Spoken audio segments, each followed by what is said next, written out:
Convido a amada igreja a abrir a palavra de Deus no Evangelho, segundo escreveu Marcos. Evangelho de Marcos, no capítulo 10.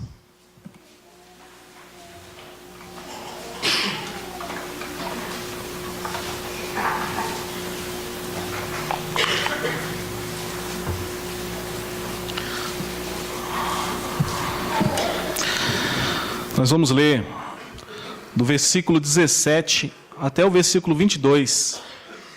Marcos, capítulo 10, do versículo 17 ao 22. Diz assim a palavra de Deus: E pondo-se Jesus a caminho, correu um homem ao seu encontro, e ajoelhando-se, perguntou-lhe: Bom mestre, que farei para herdar a vida eterna? Respondeu-lhe Jesus: Por que me chamas bom? Ninguém é bom senão um, que é Deus. Sabe os mandamentos? Não matarás, não adulterarás, não furtarás, não dirás falso testemunho, não defraudarás ninguém, honra teu pai e a tua mãe. Então ele respondeu: Mestre, tudo isso tenho observado desde a minha juventude. E Jesus, fitando-o, o amou e disse: Só uma coisa te falta. Vai, vende tudo o que tens, dá aos pobres, e terás um tesouro no céu. Então, vem e segue-me. Ele, porém, contrariado com esta palavra, retirou-se triste, porque era dono de muitas propriedades. Vamos orar mais uma vez, meus irmãos. Excelso Deus, Deus de poder, Deus de glória, nós mais uma vez levantamos nossas vozes em súplica ao Senhor para que fale conosco, Pai. Como teus filhos, queremos ouvir a voz do nosso Pai. Que o Senhor nos conduza por meio do teu Espírito Santo na explanação dessa palavra, que possamos ter nossos corações abertos para ouvir, para praticar a palavra que vai ser pregada. Que o Senhor venha transformar nossas vidas nesta noite. Que o Senhor venha nos santificar nesta noite, porque a Tua palavra nos santifica. Que o Senhor, Deus, venha nos dar um coração humilde para acatar a Tua palavra. Transforma nosso ser, Senhor, nesta noite. Te pedimos isso no amado nome de Jesus, nosso amado Senhor e Salvador. Amém. Meus irmãos, nós temos um texto que nos desafia aqui. A passagem de um homem que tem um encontro com o Senhor Jesus. Os evangelhos, eles nos contam várias passagens assim. Várias pessoas que se encontraram com o Salvador. E algumas tiveram reações boas, outras tiveram reações complicadas. Mas, de alguma forma, eles saíram diferentes de quando chegaram para conversar com Jesus. É impossível ter um encontro com Jesus e sair da mesma forma. É impossível. E eu convido a igreja a refletir no tema: qual é o seu maior tesouro? É uma pergunta. E que você desde já começasse a pensar e ponderar no seu coração: qual é o meu maior tesouro? O que eu tenho de mais importante na minha vida? A palavra do Senhor, ela nos obriga a pensar sobre isso. Nos obriga a pensar sobre o que temos de mais precioso em nossas vidas. Ela nos leva a refletirmos sobre o que mais nós temos valorizado. E, por fim, nos desafia a manifestarmos publicamente nossas respostas. Aquilo que você está pensando, aquilo que você está ponderando no seu coração, o que é mais importante na sua vida, você vai manifestar ela em algum momento na sua vida. A resposta vai ser exposta publicamente. E nós vamos caminhar nesse sentido. Vocês se lembram de que Deus pediu algo a Abraão? Deus pediu para Abraão o seu filho, o seu único filho, o filho amado que ele tinha, Isaque. O filho da velhice. O filho tão esperado, o filho da promessa. Deus apareceu a Abraão em sonhos e pediu: você vai sacrificar seu filho Isaque a mim. E Abraão, ele obedece a Deus. Ele obedece a Deus. Ele segue com o menino, com a lenha, ao monte que o Senhor determinou e sobe para o sacrifício. Para sacrificar aquilo que ele tinha de mais importante na vida dele. O que ele mais amava. Porque Deus estava fazendo uma prova com ele. Deus estava provando se Abraão temia o seu nome, se Abraão amava a Deus sobre todas as coisas, se Abraão amava a Deus mais do que o seu filho. E Abraão, ele está aprovado desse teste. De fato, ele ia sacrificar Isaque quando vem a voz do céu e fala, impede o sacrifício. Fala, Abraão, agora não faça isso, porque agora eu sei que tu temes a Deus. Então Abraão, ele sai aprovado desse sacrifício. Ele é aprovado na prova de obediência, porque ele amava a Deus acima de tudo. Ele amava a Deus acima de todas as coisas. Uma reflexão. Você já pensou em orar e consagrar a sua vida e consagrar seus filhos a Deus? Consagrar seus filhos às missões? Nós não oramos dessa forma, né? Nós queremos que nossos filhos sejam advogados, engenheiros, médicos, sejam bem-sucedidos. Isso não é errado. O pai quer o melhor para o filho. Eu também quero para os meus filhos. Mas nós nunca pensamos em consagrar nossos filhos para a obra do Senhor.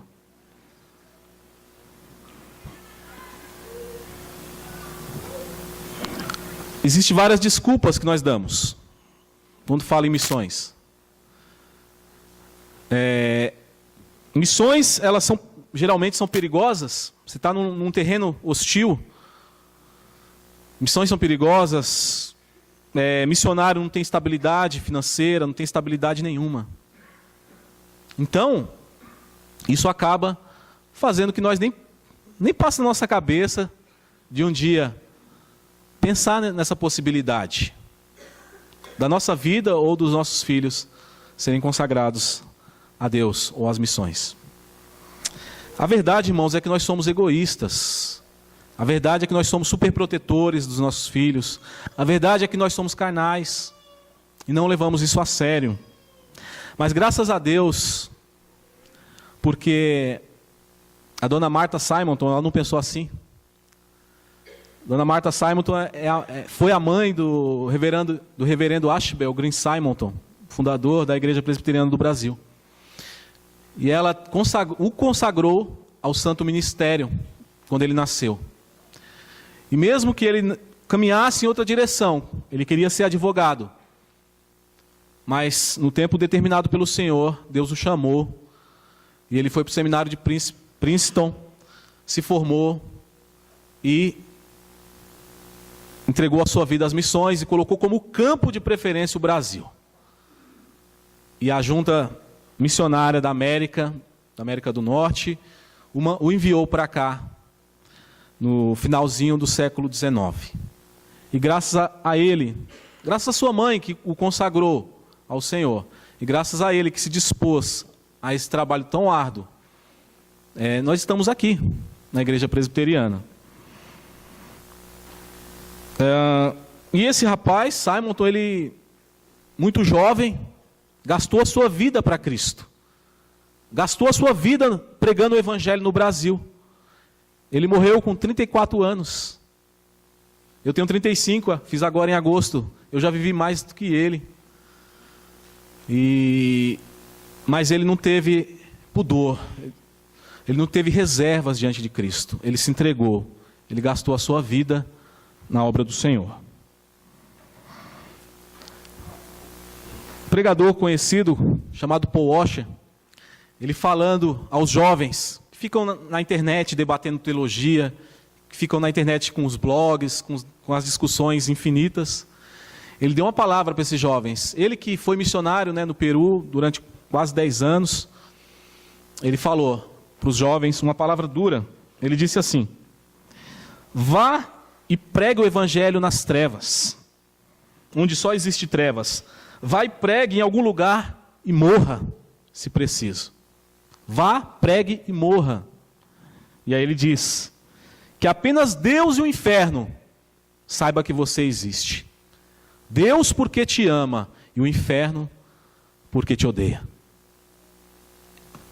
Você olha esse vídeo, você vê ele falando, um missionário falando, uma pessoa que viveu isso. Você fala, esse homem aí está com... É muito dura essa palavra. Vá, pregue e morra. Mas, irmãos, o evangelho não é diferente. Jesus foi duro também. Se nós lemos o evangelho, nós vimos alguns textos na liturgia, o evangelho, a cruz, Deus nos chama para morrer. Deus nos chama para morrer por Ele e viver para Cristo. E muitas vezes nós temos negligenciado isso. Nós não temos pensado nisso.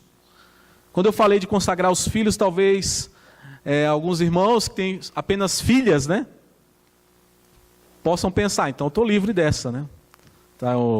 Cadê o Wagner? Está aí? Tem o Samuel, tem o Fabinho, só tem meninas. Mas o missionário pode casar com uma delas. E você passou pela sua cabeça já isso? Sua filha se casar com um missionário, ele for para um campo e ela ter que acompanhá-lo, porque é uma mulher de Deus que tem que estar ao lado dele. Então, meus irmãos, o evangelho nos desafia a pensarmos sobre tudo isso. O cristianismo verdadeiro é uma religião de entrega. O verdadeiro cristianismo é uma religião de entrega total. Não se pode seguir a Cristo com reservas. Eu vou até aqui. Daqui para cá não é comigo. Não, Cristo nos chama para entregar totalmente a nossa vida. Deus exige uma devoção tal dos seus filhos, que Pedro, numa das suas cartas, ele diz que somos raça eleita, sacerdócio real, nação santa, povo de propriedade exclusiva de Deus. Propriedade exclusiva de Deus. Meus irmãos, nosso Deus, conforme diz lá na introdução dos 10 mandamentos, é um Deus zeloso. Ele não divide a sua glória com ninguém. Não divide sua glória com ninguém. O que tem nos impedido, o que tem impedido nossa completa consagração ao Senhor? Será que nosso coração teme e ama a Deus acima de tudo? Será que nós amamos a Deus acima de qualquer coisa? Você consegue responder isso sem pensar, sem refletir? Senhor, Tu és o maior bem que eu tenho. Que ao final dessa pregação nós possamos responder que sim. E uma oração que eu faço é que os ídolos dos nossos corações, eles sejam destituídos nesta noite para a glória de Deus. Que qualquer ídolo que possa estar ocupando o lugar de Deus, ou rivalizando com Deus, o lugar que só Ele pertence, que só Ele merece, possa ser destituído nessa noite, em nome de Jesus em nossas vidas. Olhando para o texto do jovem rico, como assim é chamado pelos aqueles que dividiram a Bíblia, nós vemos um homem buscando algo interessante.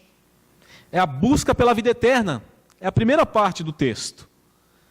Nós podemos separar em 3 partes. A primeira seria busca pela vida eterna. No versículo 17.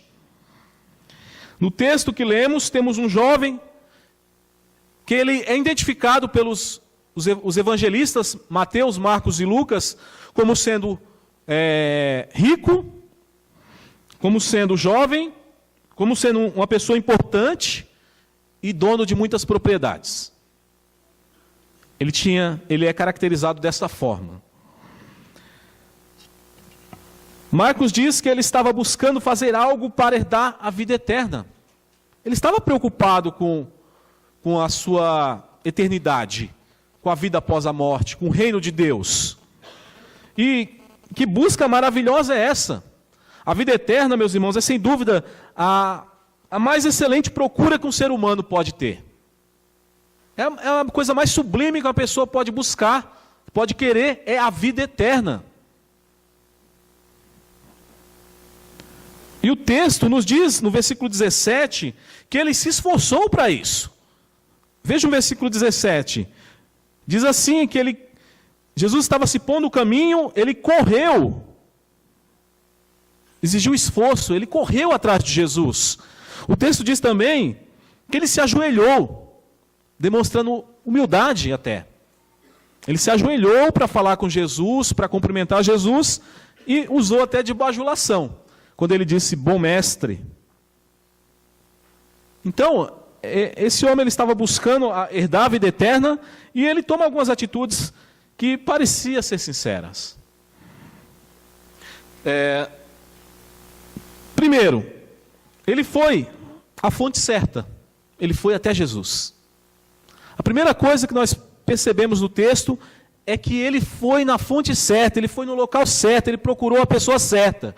Porque Atos dos Apóstolos, capítulo 4, verso 12 diz que nenhum outro nome há, nenhum outro há salvação, porque abaixo do céu não existe nenhum outro nome dado entre os homens que importa que sejamos salvos. Não existe salvação em nenhum outro ser, a não ser em Jesus Cristo, nosso Senhor. Então ele foi à fonte certa. Ele foi ao Salvador, aquele que tem as chaves da salvação em suas mãos. Primeiro ponto positivo dele. Segundo, ele teve uma atitude certa. Ele correu, ele se ajoelhou. Ele parecia ser sincero, ele buscou a Cristo de forma respeitosa. Ele teve uma atitude correta. Então até aí ele estava indo muito bem. Ainda que esse jovem fosse riquíssimo, ele fez isso. A sua riqueza, porém, não lhe trazia segurança. Não podia comprar a segurança da sua alma. Por isso que ele queria a vida eterna, ele queria herdar a vida eterna. O conforto e a comunhão que encontramos somente em Deus não podia ser comprada. Ele tinha tudo o que o dinheiro pode comprar. Podia comprar, mas não tinha paz com Deus. A paz com Deus, dinheiro algum pode comprar. Essa paz, ela é recebida pelo Deus da paz. É recebida. Mas ele buscou, ele tentou ouvir uma resposta de Cristo, que é a segunda parte desse sermão, a resposta de Jesus. A resposta de Jesus é extraordinária, no versículo 18 ao 21. Respondeu Jesus, por que me chamas bom? Ninguém é bom senão um que é Deus. Sabe os mandamentos? E aí Jesus cita os mandamentos. Ele ouviu uma resposta que ele não estava esperando. Ou que não queria ouvir. Infelizmente, irmãos, muitos hoje são assim. Infelizmente. Vão a Cristo não querendo ouvir a verdade, mas apenas aquilo que lhes agrada. Vão a Cristo não querendo ouvir a verdade da palavra de Deus, mas apenas o que lhe convém. Não estão dispostos a ouvirem a verdade transformadora de Deus. Muitos, infelizmente, buscam a Cristo assim. Elas vão na igreja querendo ouvir um sermão que venha afagar o seu ego, que venha fazer, como Paulo diz, né? Eles têm coceira nos ouvidos e trazem para si mestres que falem aquilo que lhes agrada, aquilo que lhes consola. Mas nós, lendo o Evangelho, nós percebemos que Cristo, Ele sempre, quando as pessoas buscavam Ele falava a palavra de Deus, a verdade. E ainda que a palavra de Deus pudesse doer bastante na alma das pessoas que o buscavam. Ele jamais negociou a verdade.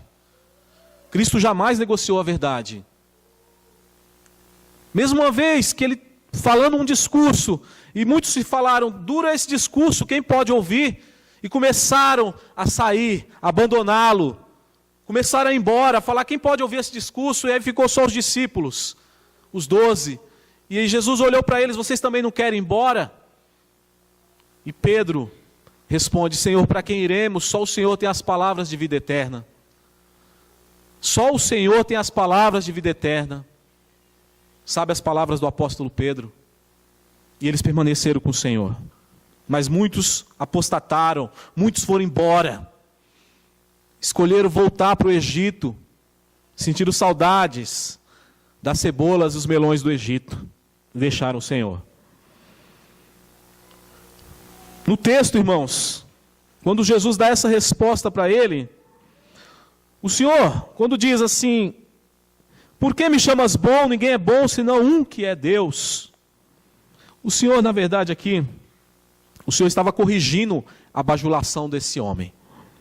Ele está corrigindo a sua bajulação: por que me chamas bom? Jesus não negou aqui em momento algum que ele não era bom. Jesus não está negando isso, porque ele era. Ele é o bom pastor. Ele quis apenas salientar que ninguém é bom senão um que é Deus. O Senhor sabia muito bem o coração desse rapaz. Ele corrige a soberba desse homem, porque ele se achava muito bom. Ele se achava uma pessoa fantástica. E Jesus corrige essa soberba que ele tinha e esse entendimento inadequado de bondade. Jesus afirmou: só um que é bom é Deus. Por mais boas obras que nós possamos fazer, a palavra de Deus nos diz que nossas obras de justiça é como o trapo de imundícia na presença de Deus. Então Jesus deixou isso bem claro, colocando esse jovem no devido lugar, trabalhando a soberba dele. Em seguida, Jesus pergunta se ele conhece os mandamentos. E curiosamente, o Senhor cita apenas mandamentos referentes ao próximo, que é chamada da segunda tábua dos mandamentos, né? Dos 10 mandamentos. Isso nos ensina a importância de se guardar os mandamentos. A importância, o Senhor Jesus citou eles. Em 1 João 5,2 diz: nisto conhecemos que amamos os filhos de Deus, quando amamos a Deus e guardamos os seus mandamentos. Aquele que é de Cristo guarda os mandamentos. Nisto conhecemos que somos dele, quando guardamos os seus mandamentos. Talvez, irmãos, o entendimento deste rapaz sobre os mandamentos não fosse um entendimento adequado. Por quê? Ou então ele estava agindo cinicamente, quando ele responde: sim, eu tenho guardado esses mandamentos desde a minha mocidade, desde a minha juventude. Nós vemos isso no verso 20, onde ele fala: então ele respondeu: mestre, tudo isso eu tenho observado desde a minha juventude. Ele estufou o peito e disse: eu tenho guardado todos esses mandamentos que o Senhor está falando. Eu não mato, eu não roubo, eu não adultero, eu não dou falso testemunho, eu não defraudo a ninguém, eu honro meu pai e minha mãe. O que mais me falta para herdar a vida eterna? Até aí, ele estava indo bem. Ele disse: sim, eu guardo os mandamentos. Eu guardo todos esses mandamentos que o Senhor disse. Ele achava que estava em dia com Deus. Eu estou em dia com o Senhor, porque eu guardo os mandamentos. Meus irmãos, quantos não têm se enganado, se auto-enganado, achando que pelo simples fato de ir à igreja, de ser membro da igreja, de tomar até a Santa Ceia, estão em dia com Deus? Quantos não têm caminhado por esse engano, que se encontra seguro, protegido, quando na verdade seu coração está longe de Deus, e a pessoa vive uma vida de pecado? Não se engane, Deus conhece o seu caminhar, Deus conhece os seus pensamentos, Ele conhece o seu coração. Ele sonda nossos corações. Que Deus tenha misericórdia de nós. Que Deus tenha compaixão dos nossos pecados. Que possamos andar retamente na presença de Deus. E aí vem a segunda resposta de Jesus, que é a resposta fatal para esse jovem. Jesus diz no verso 21, vai, Ele primeiro diz, né? Só uma coisa te falta. Vende tudo o que tens, dá aos pobres, terás um tesouro no céu. Então vem e segue-me. Jesus chama. Vem e segue-me depois que você fizer isso. Jesus colocou algumas condições aqui para que esse jovem pudesse ser um discípulo dele. Ele teria que vender os seus bens, teria que se desfazer da sua riqueza e confiar apenas na provisão de Deus, seguindo o Mestre. Que desafio, irmãos. Que desafio que o Senhor fez para esse jovem. Quando ele diz, só uma coisa te falta, vem e segue-me.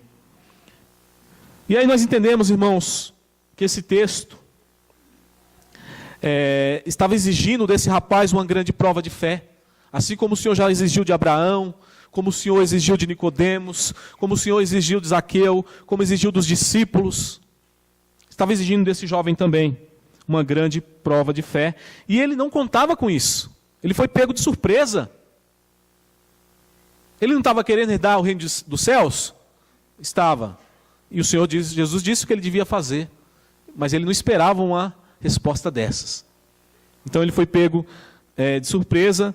E Jesus estava exigindo uma grande prova de amor da parte dele. Uma grande prova de fé. Seu coração foi posto à prova. Será que o Senhor não está colocando à prova nosso coração nessa noite? Assim como ele colocou à prova o coração daquele rapaz. A bondade que ele achava que tinha foi desafiada. Vende tudo e dá aos pobres. A bondade que ele achava que tinha foi desafiada por Cristo. E seu ídolo, as riquezas, foi incomodado por Cristo. Foi incomodada.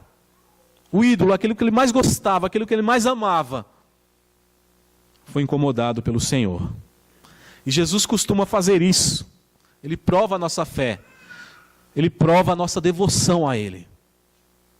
Aquilo que nós mais amamos, o Senhor um dia Ele fará, se Ele não já fez, fará prova do nosso coração para provar o nosso amor e devoção para com Ele. O rapaz travou diante dessa resposta. Parece que apenas ouviu. Vende ou dê aos pobres. Só isso ficou gravado no ouvido dele. Ou seja, apenas a parte material, a matéria. Ele não se atentou para o restante do chamado de Cristo, que é: tu terás um tesouro no céu se fizer isso. E siga-me.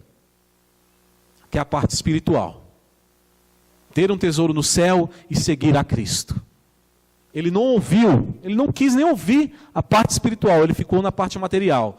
Vende tudo que tens e dá aos pobres. E esse rapaz, meus irmãos, ele perdeu a maior oportunidade da vida dele. O maior privilégio que um ser humano pode ter em sua vida, que é ser um discípulo de Jesus. Que é tornar-se um seguidor do Filho de Deus. O maior privilégio que alguém pode ter nessa terra. Não tem tesouro maior do que esse. Não tem. É importante frisar que o Senhor Jesus, com essa resposta, Ele não está estabelecendo aqui uma regra de que todos devem vender tudo o que tem para segui-lo. Ele não está estabelecendo aqui uma regra com isso. Por quê? Porque Ele nos exigiu isso de outras pessoas que Ele chamou para segui-lo. Ele não exigiu isso de Nicodemos. A conversa foi outra. Nicodemos era um príncipe dos judeus, era uma pessoa estabelecida. Ele não exigiu isso de Zaqueu, que era publicano e era rico. Jesus não exigiu ele de espontânea vontade. Ele disse: se eu tenho defraudado alguém, eu vou retribuir, eu vou restituir 4 vezes mais. Mas Jesus não disse para Zaqueu: vende tudo o que tem e siga-me. É importante nós salientarmos isso. Ele não exigiu isso de mulheres que auxiliavam o ministério do Senhor Jesus com seus bens. Ele não exigiu que elas vendessem tudo e seguissem. Então isso não é uma regra. Jesus está chamando este homem a renunciar renunciar a uma coisa que estava entre ele e Deus, que eram as suas riquezas. Era específico, essa palavra aqui era específica para esse jovem. Renuncia ao ídolo do seu coração, renuncia aquilo que você tem de mais precioso, e aí você vai poder me seguir. Era uma palavra específica, diretamente no ídolo do coração desse homem. A verdade é que ele não possuía os bens o possuía. Ele amava demais a riqueza. Ele amava demais a riqueza. E o apóstolo Paulo diz a Timóteo que o amor à riqueza é a raiz de todos os males. É a raiz de todos os males. O seu coração estava corrompido.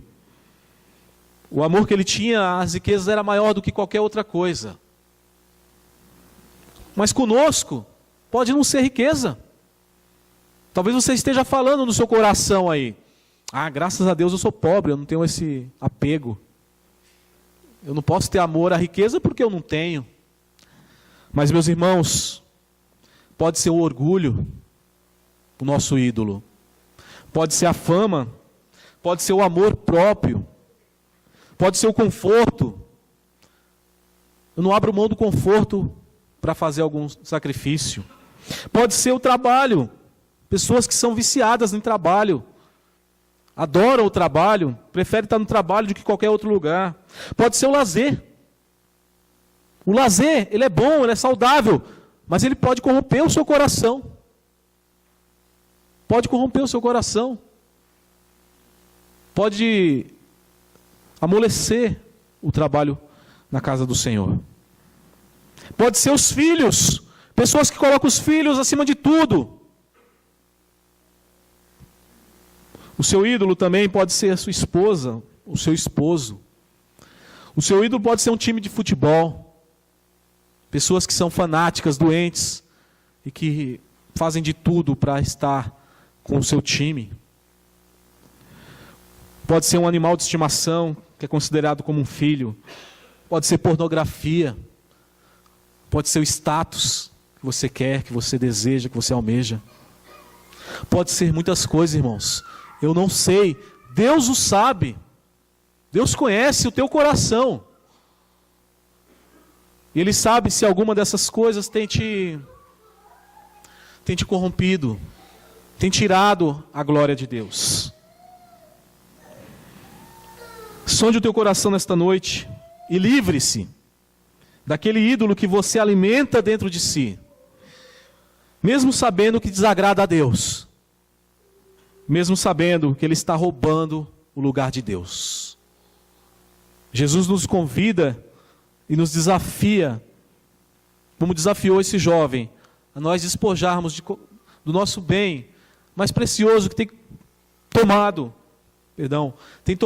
o lugar de Deus. E aí nós caminhamos para o final, para a terceira parte do sermão, quando o evangelista nos coloca a resposta desse rapaz, uma resposta através da sua atitude. Quando ele expõe o seu coração.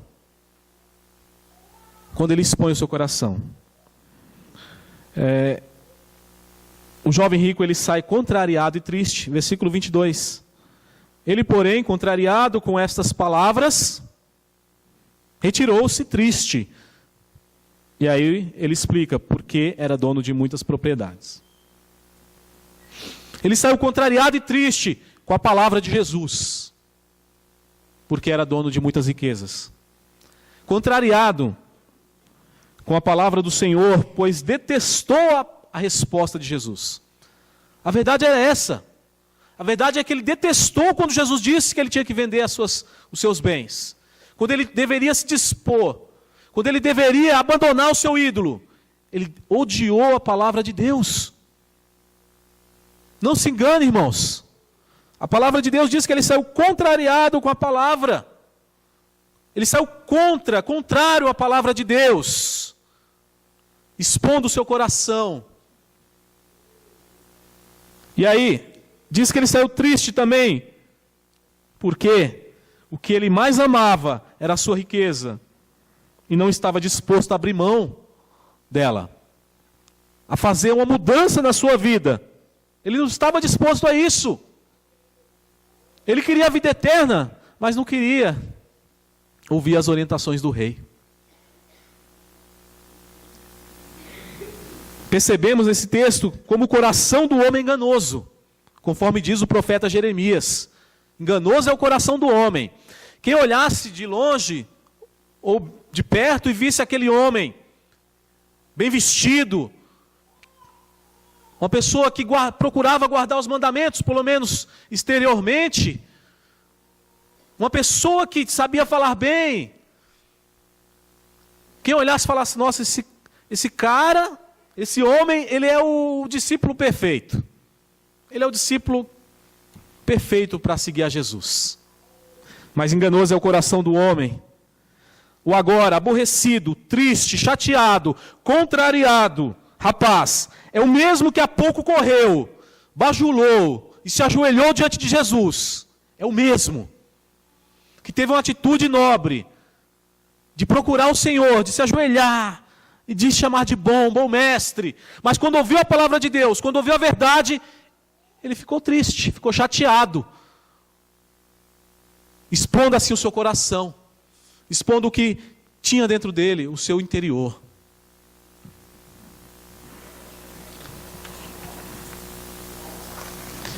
Tem gente que age assim, dessa forma, que quer que Deus, que quer que a fé, que quer que a doutrina da igreja se encaixe na sua visão.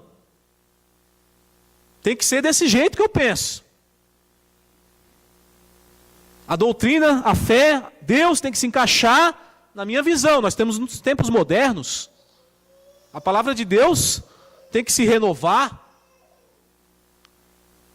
E quem procura conservar a palavra fiel de Deus, é chamado de conservador, de antiquado, é chamado de fundamentalista.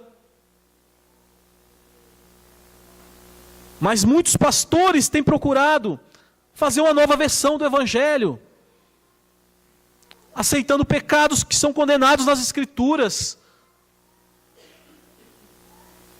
Uma igreja fala, nós incluímos todas as pessoas, nós não rejeitamos ninguém. Como se os conservadores rejeitassem. A verdade é que nós não rejeitamos as pessoas.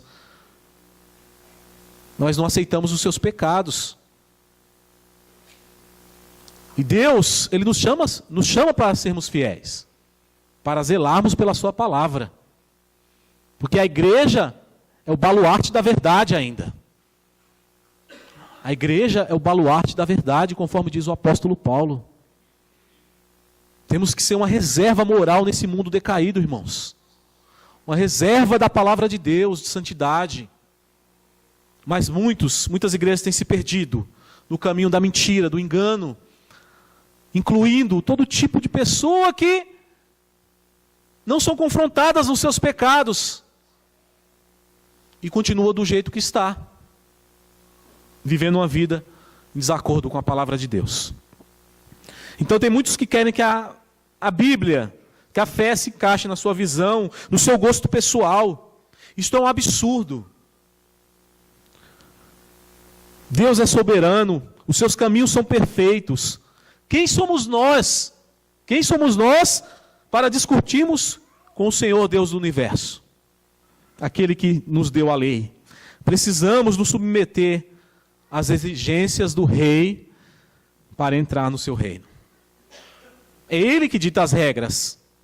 Quando ele diz que no céu não entrarão, Paulo diz, no reino de Deus ficarão de fora os abomináveis, os sodomitas, os ladrões, os mentirosos. É Deus que está estabelecendo essa regra. Não é pregador nenhum, não é pastor nenhum, não é missionário, não é ninguém. É Deus. Ele é o rei e ele estabelece as leis do reino. Então não adianta nós querermos contrariar a palavra do Senhor. Devemos ter um coração humilde e nos submeter a ela. E falar, Senhor, tua lei é perfeita. A lei do Senhor é perfeita e dá sabedoria aos simples.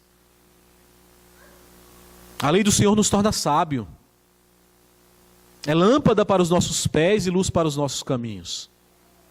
Então, não devemos, irmãos, querer lutar contra a palavra. Ter um coração rebelde, não aceitar a palavra de Deus. Os filhos de Deus aceitam as palavras de Deus. Jesus disse: aqueles que são de Deus ouvem as palavras de Deus. O fato é, irmãos, que esse jovem possuía uma fé superficial, exterior. A sua religiosidade não resistiu à palavra fulminante de Cristo. Quando ele foi colocado à prova, a sua religiosidade não resistiu. Ela foi destroçada pela palavra. O seu coração foi exposto e ele mostrou quem verdadeiramente ele era. Talvez ele tenha enganado os seus mestres. Talvez ele tenha enganado os discípulos que estavam junto. Mas ao Senhor Jesus, que conhece e sonda os corações, ninguém engana. E o Senhor Jesus foi direto na ferida. Tocou na ferida dele, no seu ídolo. No maior amor da sua vida, que eram as suas riquezas. Ele se dizia discípulo de Moisés. Eu guardo todos os mandamentos de Moisés. Mas não amava a Deus como Moisés amava. Ele se dizia seguidor de Moisés, mas não fez o que Moisés fez. Não fez. Ele não era discípulo de Moisés coisa nenhuma. Quando ele diz, enche a boca e diz que guardava os mandamentos, na verdade, ele estava negligenciando o maior dos mandamentos, que é amar a Deus sobre todas as coisas. Eu convido os irmãos a abrirem Hebreus, capítulo 11, 24, e vejamos o exemplo que Moisés deu. O que o autor fala de Moisés? Hebreus 11, versículo 24 ao 29.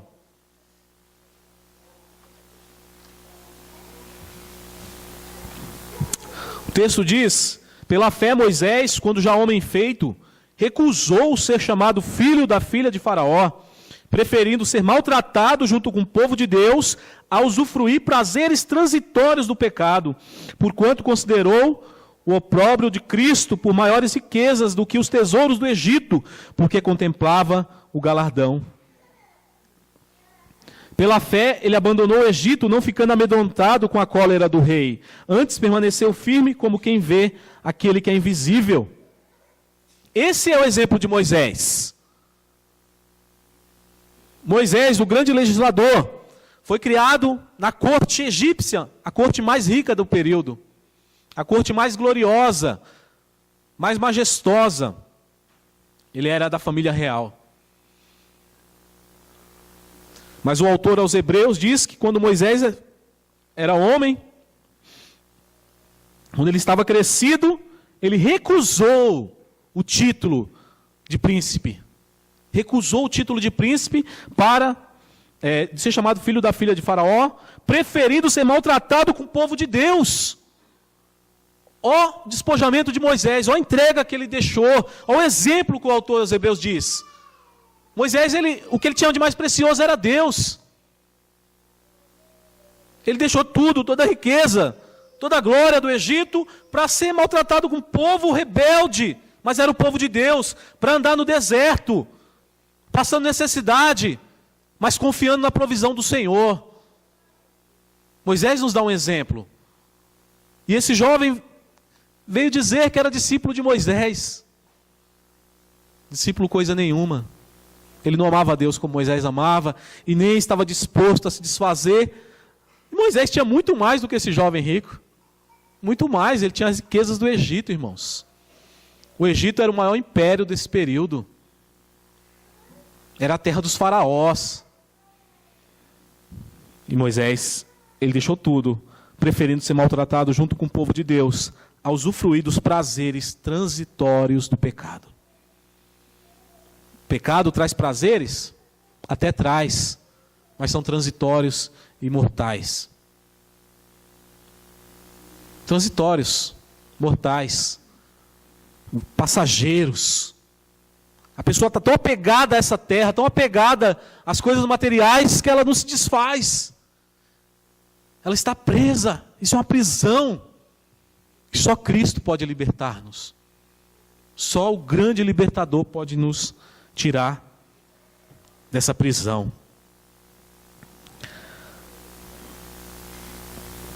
Esse jovem não pôde enfrentar isso.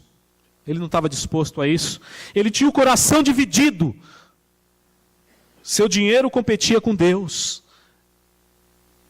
O coração dele estava dividido. Ele queria o reino de Deus, queria herdar a vida eterna, mas ao mesmo tempo a paixão, o gosto que ele tinha pelas suas riquezas era tão grande que competia com o próprio Deus. E Jesus exige desse rapaz e de todos nós um discipulado absoluto e radical. O Evangelho não é uma coisa simples, irmãos. O Evangelho não é uma coisa banal. O Evangelho é entrega. O Evangelho é você se dispor de tudo que você acha que é importante na sua vida para seguir o Mestre. É você falar, Senhor, o Senhor tem a primazia no meu coração. O que o Senhor quer que eu faça? O Evangelho é entrega. O Evangelho é entrega total a Cristo, sem reservas. Por isso, o texto nos diz que ele vai embora, chateado, triste, escancarando assim a terrível escolha que fez, que foi o dinheiro em vez de Jesus. Essa foi a escolha que ele fez. Ele preferiu. O texto diz que ele foi embora. Ele se retirou, virou as costas para Jesus e foi para o outro lado. Se é dessa forma para te seguir, eu não quero. E ele foi triste, chateado, porque não ouviu uma palavra que ele gostaria, porque era dono de muitas propriedades.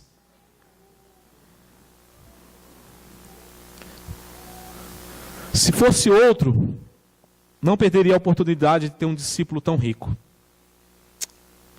Se fosse outra pessoa, senão Cristo, quando visse esse homem rico, se humilhando, se ajoelhando, chamando de bom mestre, talvez teria amolecido o sermão, talvez teria insistido, mudasse um pouco o discurso, mas Jesus não. Jesus não insistiu com ele para que ele seguisse. Jesus deixou ele virar as costas e ir embora. O Senhor não ficou insistindo, fazendo apelo, afagando o ego dele. Não, o Senhor não insistiu. Ele não aliviou o discurso ou correu atrás desse jovem. Ele não fez nada disso. Antes ele disse, concluindo, que dificilmente um rico entrará no reino dos céus. Essa foi a conclusão do Senhor.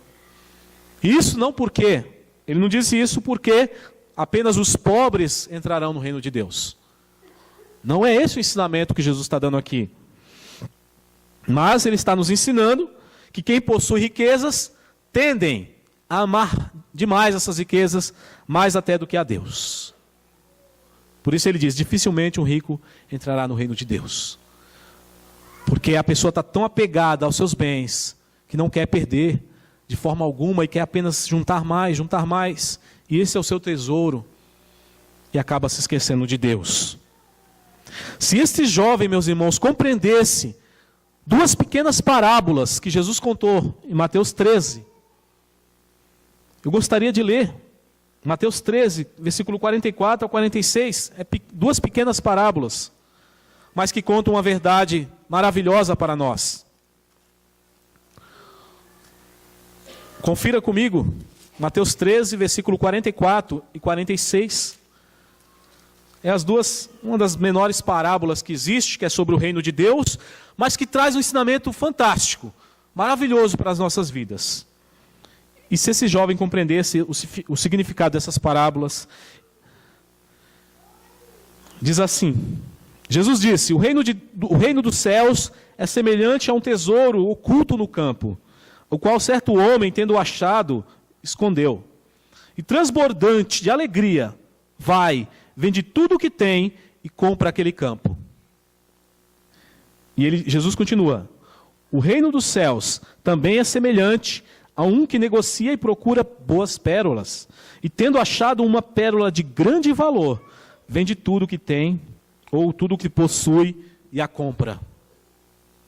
essas duas pequenas parábolas, Jesus mostra que o maior tesouro que podemos encontrar é o reino dos céus. E que aquele que encontra o reino dos céus, ele faz de tudo para se apossar desse reino. É o que ele diz na parábola do tesouro escondido e da pérola de valor, de grande valor. A pessoa encontrou esse tesouro e ele vende tudo que ele tem, porque aquele grande tesouro que ele encontrou vale mais, é muito mais importante, é muito mais valoroso do que os seus bens. E semelhantemente a pérola de grande valor. São duas parábolas pequenas que mostram para nós como o reino dos céus é precioso, irmãos. O Senhor nos chamou para esse reino. O Senhor nos chamou para esse reino, para sermos seus súditos. E que preciosidade é ser chamado por Cristo, irmãos. Que tesouro, que maravilha é ser chamado por Ele. Se esse jovem compreendesse o significado dessas parábolas, ele não teria desprezado o tamanho tesouro. Ele não teria desprezado o próprio Senhor Jesus. Caminhando para o fim, meus irmãos, o apóstolo Paulo, ele entendeu o valor do reino. Ele entendeu o valor do evangelho. O apóstolo Paulo foi uma pessoa que compreendeu o precioso valor de Jesus Cristo. Quando em Filipenses 3:8 ele diz que considera tudo como perda. Tudo que ele tinha, bens, status, todo orgulho que ele tinha de fariseu. Ele diz que considera tudo como perda por causa do conhecimento de Cristo. E ele diz, considero todas as coisas como refúgio. Todas as coisas eu considero como refúgio para ganhar a Cristo e ser achado nele. Paulo não tinha reservas nenhuma com Cristo. A vida dele era do Senhor. Porque ele entendia que Cristo era a maior riqueza que ele possuía. A nossa resposta daquela primeira pergunta que eu fiz, que é o título do sermão, qual é o seu maior tesouro? A nossa resposta não pode ser outra, irmãos. Não pode ser outra, senão Jesus Cristo é o meu maior tesouro. A verdade do seu reino, o Evangelho, é o meu maior tesouro. E aí eu encerro a mensagem, irmãos, com uma súplica, que possamos amar a Deus sobre todas as coisas, com todo o nosso coração, entendimento e força, que o Espírito Santo nos conduza a uma consagração a Ele, uma consagração da nossa família a Ele, e que possamos nos consagrar à sua obra, e que venhamos a gastar nossa vida, toda a nossa vida na presença dEle, em prol dEle. Aquele jovem que preferiu ficar com as suas riquezas, com as suas propriedades, com seus bens, ele escolheu a pior parte. Ele desprezou o tesouro no céu. Ele desprezou a maior honra que alguém pode ter, que é ser chamado discípulo de Jesus, ser chamado de cristão. O maior privilégio que um ser humano pode ter, que é ser seguidor do Filho de Deus. Por causa dos bens materiais que ele tinha. E que escolha tola que ele teve. Quando nós lemos a história do povo de Israel, essa conversa, esse diálogo com Jesus se passou mais ou menos no ano 30 da era cristã. O Senhor Jesus estava em pleno ministério. E a Bíblia diz que ele era jovem, talvez ele estivesse até vivo 40 anos depois, quando os romanos entraram em guerra com os judeus. E arrasaram com Jerusalém, arrasaram com os judeus, tomaram suas propriedades, levaram o povo para a diáspora, expulsaram eles das suas terras.